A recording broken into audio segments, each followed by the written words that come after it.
1971 সালে বুদ্ধিজীবীদের নৃশংস হত্যাকাণ্ডের ইতিহাস বিকৃত করে বক্তব্যের অভিযোগে চট্টগ্রাম বিশ্ববিদ্যালয়ের উপাচার্য শামীম উদ্দিন খানের পদত্যাগ দাবি করে বিক্ষোভ মিছিল করেছেন শিক্ষার্থীরা।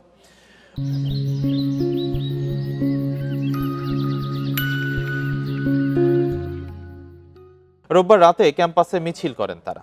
বিশ্ববিদ্যালয় কেন্দ্রীয় ছাত্র সংসদের এজিএস এবং ছাত্রদলের যুগ্ম সাধারণ সম্পাদক আইয়ুবুর রহমান তৌফিক জানান, যে মুক্তিযুদ্ধের মধ্য দিয়ে স্বাধীন বাংলাদেশ হয়েছে, সেই বাংলাদেশে উপাচার্যের চেয়ারে বসে একজন শিক্ষক ইতিহাসে বিকৃতি ঘটাতে পারেন না। তিনি একটি রাজনৈতিক দলের ভাষায় কথা বলেছেন, যা কোনোভাবেই গ্রহণযোগ্য নয়। উপাচার্য পদে থাকার নৈতিক অধিকার নেই উল্লেখ করে দ্রুত তার পদত্যাগ দাবি করেন তিনি। মিছিলে গণতান্ত্রিক ছাত্র কাউন্সিল সহ কয়েকটি প্রগতিশীল ছাত্র সংগঠনের নেতাকর্মী ও সাধারণ শিক্ষার্থীরা অংশ নেয়।